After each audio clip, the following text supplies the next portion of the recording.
Buenos días a todos. El día de hoy vamos a ver unos corolarios del teorema de Cantor-Schroeder-Bernstein que vimos en el video pasado. En caso de que te lo hayas perdido, por aquí voy a dejar la i que está por ahí, el link para que vayas a ver el video pasado. Y y vamos a ver ahora sí por fin el teorema de Cantor, el teorema del Cantor, que es el que esencialmente dice que hay infinitos más grandes que otros infinitos, sea que eso signifique, ¿verdad? Pero, la vez pasada probamos el teorema de Cantor-Schroeder-Bernstein y hubieron ahí unos corolarios que nos faltaron, y entonces el corolario número 1 que vamos a probar aquí es que uno al que le llaman el lema del sándwich, no lo voy a escribir, nada más lo menciono, que dice que si X está dominado por Y está dominado por Z y Z está dominado por X, ¿sí?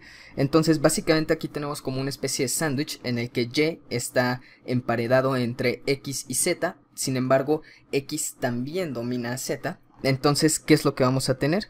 Que todos son equipotentes entre todos, ¿sí? Entonces, pues, ¿cómo demostramos esto? Voy a poner la demostración en azul. Pues, usando el teorema de Cantor-Schroeder-Bernstein, esto queda relativamente sencilla. Por ejemplo, como X domina a y Y domina a Z, entonces nosotros habíamos probado antes que la relación de dominancia es transitiva. Entonces, esto implica que X está dominado por Z, ¿sí? Pero si X está dominado por Z, nosotros tenemos por hipótesis que Z está dominado también por X. Entonces, por el teorema de Cantor-Schroeder-Bernstein, ¿sí? CSB, o Bernstein debería decir, entonces nosotros tenemos que X ya es equipotente con Z, ¿sí? Y análogamente se hace para los demás, ¿verdad? Por ejemplo, Y está dominado por Z, Z está dominado por X, y entonces nosotros tenemos que Y está dominado por X, pero nosotros tenemos como hipótesis que X está dominado por y entonces ya por Cantor-Schroeder-Bernstein, Y es equipotente con X. Y así se hace para el otro caso también. Entonces es una cosa muy sencilla en realidad. Pero vamos ahora con... me parece que tenemos un corolario más. ¿Sí? Un corolario más antes de pasar a Cantor. Que dice... sí, subo esto tantito. Dice que la relación de dominancia pero estricta es asimétrica, ¿sí? ¿Qué quiere decir esto? Que si A domina estrictamente a B, no puede ser que B domine estrictamente a A, o que B domine a A, ¿sí? En segundo lugar, es transitiva, ¿sí? Si A domina a B y B domina a A, si A es dominado estrictamente por B y B es dominado estrictamente por C, entonces A es dominado estrictamente por C. Y bueno, de estas dos propiedades concluimos que entonces la relación esta es un orden parcial, ¿sí? Si cumple que es asimétrico y transitivo, entonces ya es orden parcial. ¿De acuerdo? Entonces, pues la prueba dice,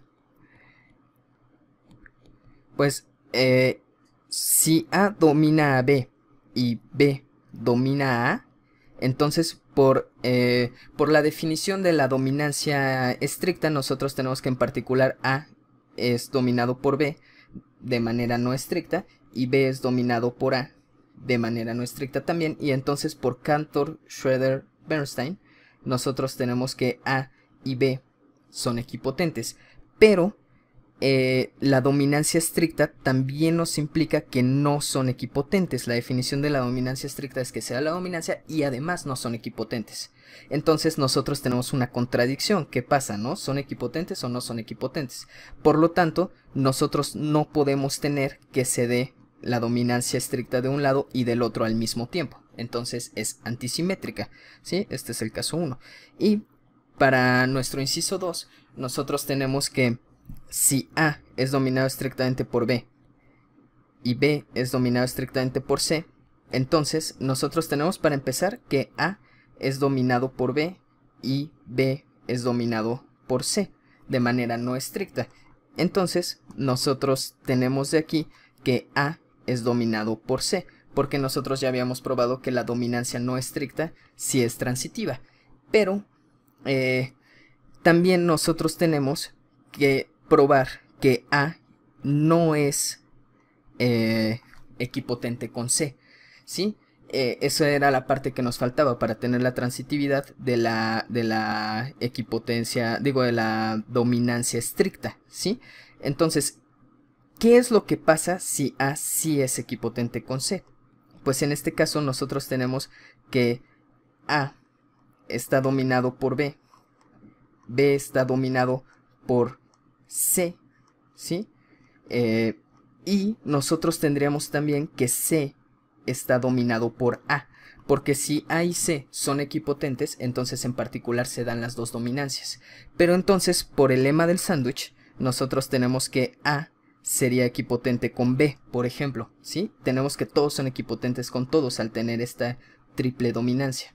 En particular, A sería equipotente con B, pero esto contradice al hecho de que A está dominado estrictamente por B, porque que A esté dominado estrictamente por B implica que A está dominado por B y que no son equipotentes. Entonces esto es una contradicción, por lo tanto nosotros tenemos que tener forzosamente que A no es equipotente con C. Por lo tanto nosotros tenemos que A está dominado por C y no son equipotentes. Por lo tanto, sí tenemos que A está dominado estrictamente por C. Sí, entonces ya tenemos que la dominancia estricta es asimétrica y es transitiva, por lo tanto decimos que es un orden parcial. Y pues para seguir con la parte interesante, ahora sí nosotros tenemos el teorema de Cantor, que de hecho el teorema de Cantor es algo sencillo de probar, ya sabiendo la prueba obviamente, pero pues vamos a ver qué nos dice. Entonces, teorema de Cantor. Por más arriba.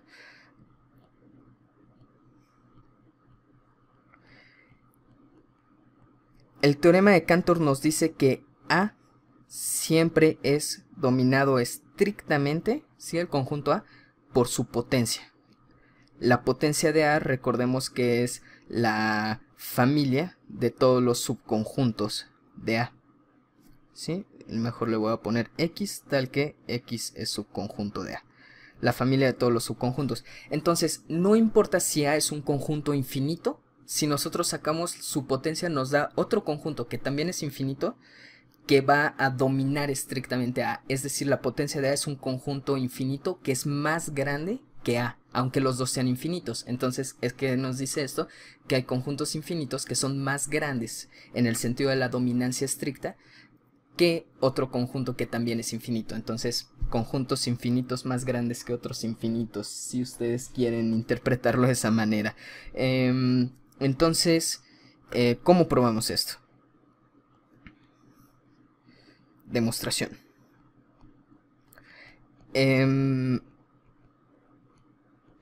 Pues simplemente vamos a probar que si f es una función de a la potencia de a, entonces f no puede ser suprayectiva.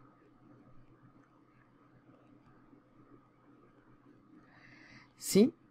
Entonces, si f no puede ser suprayectiva, entonces no puede ser biyectiva.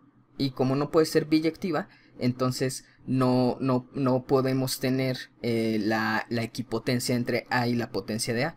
Entonces, ¿cómo nosotros construimos a un subconjunto de A que no esté en la imagen de F. Y aquí se pone algo un poco interesante, se pueden poner un poco filosóficos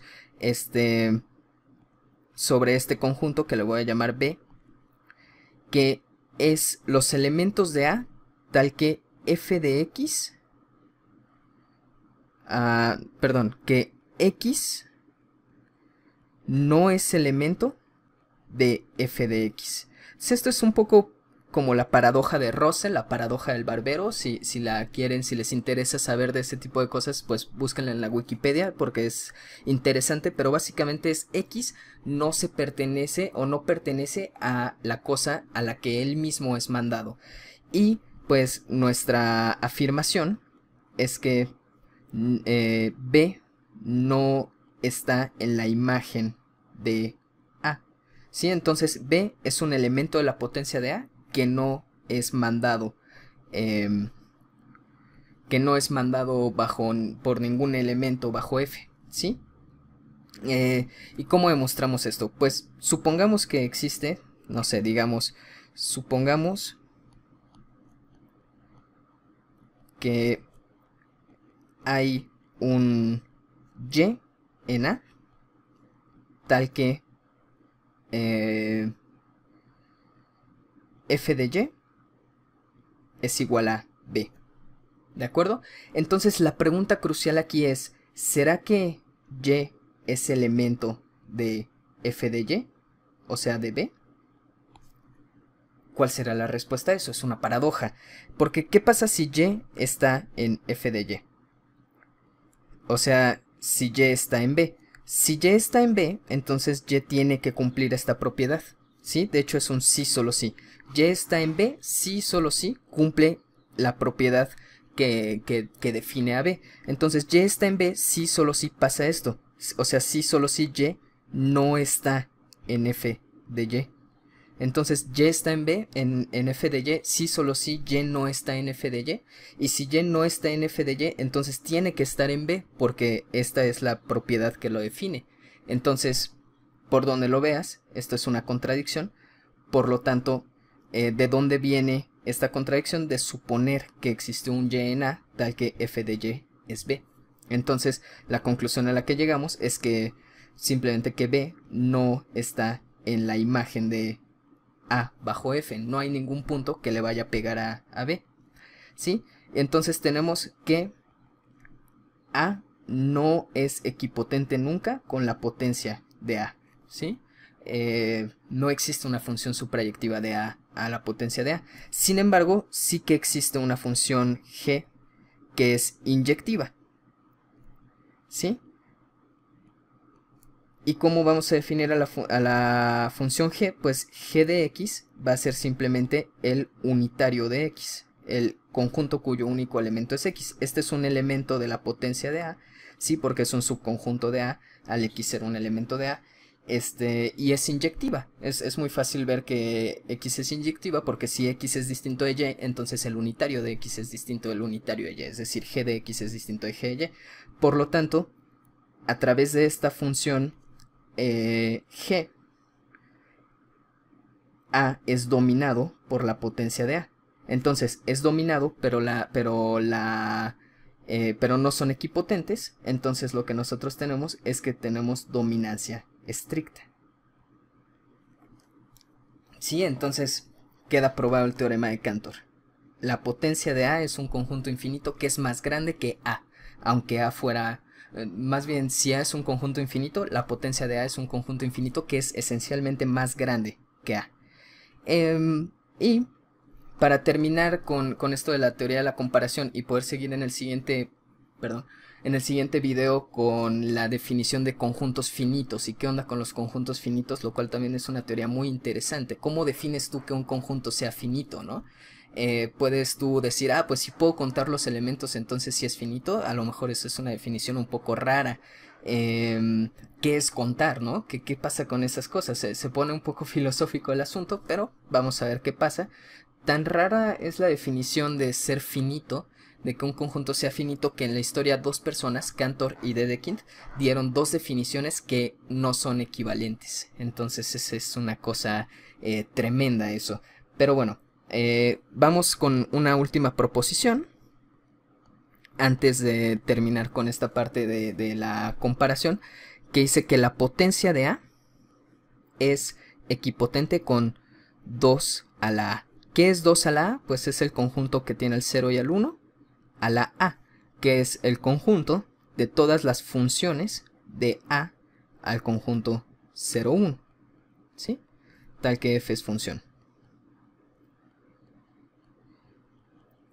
Entonces hay la misma cantidad de subconjuntos de A que de funciones de A al conjunto 0, 1. Y la prueba de esto es sencillo. Ahora la voy a hacer con negro. Prueba. La prueba de esto es algo sencillo. Simplemente hay que recordar una función que a lo mejor puede que ya conozcan, que le dicen la función característica, o si están en probabilidad, la indicadora.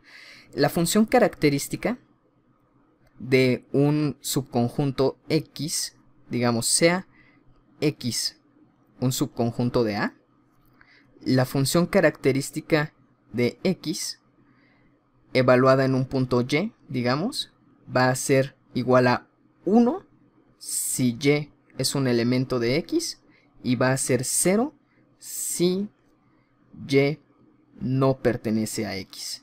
¿Sí? Entonces nosotros obtenemos tenemos un subconjunto de A saber X, y nosotros lo mandamos a una función que va de A a el 0, 1, ¿sí? Solamente toma valores 0 o 1. Entonces le voy a poner a G de X, que es un elemento de 2 a la A, y aquí X es un elemento de la potencia de A. ¿Sí? Es un subconjunto. Entonces, esa función afirmo yo que es una biyección. Entonces, probar que esa función es una biyección es sencillo. Nosotros podemos probar que es inyectiva y suprayectiva, pero una forma de probar que una función es biyectiva también es dar a su inversa. Si nosotros damos a la inversa de esta función, nosotros podemos obtener y probamos que sí es una inversa real. Entonces nosotros ya tenemos que la función es biyectiva, porque solo una función biyectiva tiene inversa, que es inversa por los dos lados, ¿verdad? Entonces yo afirmo que la función inversa va a ser, si nosotros tenemos a una función f en 2 a la A, nosotros mandamos esto a la preimagen del 1, ¿sí? Es decir, al conjunto de todas las y's en A, tal que f de y fue igual a 1. ¿Sí? Entonces es muy fácil ver, pienso yo que es muy claro, que si nosotros tenemos un conjunto X, entonces nosotros lo mandamos a su función característica, y si su función característica la mandamos de vuelta a los puntos de A que fueron a dar al 1, entonces nosotros recuperamos a X, ¿sí? Porque, digamos, X lo mandamos a la característica de X, y luego a la característica X la mandamos a la característica X inversa del 1, es decir, a los puntos Y en A, tal que la característica de X en ese punto Y fue igual a 1.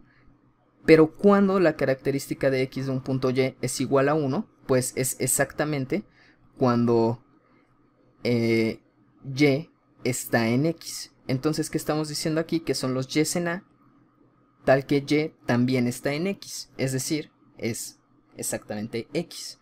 ¿Sí? Estamos diciendo que son los puntos que pertenecen a X. Pues el conjunto de los puntos que pertenecen a X es X. Y si hacemos nosotros al revés la cosa, nosotros tenemos a f y lo mandamos a la preimagen del 1, ¿sí? Y luego nosotros lo mandamos esto a la característica de la preimagen del 1. Entonces nosotros tenemos que esta función g de f inversa del 1, que ahorita le voy a poner nada más así, evaluada en un punto Y, pues ¿cuánto va a valer? Va a valer 1 si Y está en f a la menos 1 del 1, y va a valer 0 en otro caso, si y no está en f a la menos 1 del 1, ¿sí? Pero ¿qué quiere decir esto? Quiere decir que la función característica de la preimagen del 1 evaluada en y nos va a dar 1 si, pues ¿qué significa que y está en la preimagen del 1? Significa que f de y es igual a 1. Y si y no está en la preimagen del 1, significa que f de y no es 1, pero solamente tiene una posibilidad más, que es ser 0. Entonces vale 0 si f de y es 0. Pero entonces, ¿qué estamos diciendo? Que esta función vale 1 si f de y es 1 y vale 0 si f de y es 0. Entonces esto es exactamente igualito que f de y. Entonces la función f es igual a la característica de f de la preimagen del 1. Y entonces ya tenemos que mandar por a la característica y luego regresarlo de esta manera nos da x, y mandar a una función f de esta manera y luego tomar su característica nos vuelve a dar f. Entonces estas funciones sí son inversas, por lo tanto esta función que pusimos aquí, bueno, de hecho las dos funciones son biyecciones, por lo tanto en efecto tenemos que con esa función la potencia de a es equipotente con 2 a la a. Entonces pues con eso terminamos por ahora con teoría de comparación y pues nos vemos en el siguiente para ver qué onda con los conjuntos finitos. Espero que les haya gustado. Si les gustó, por favor denle like, suscríbanse y bueno, dejen en los comentarios cualquier duda que tengan y nos vemos en el siguiente video. Chao.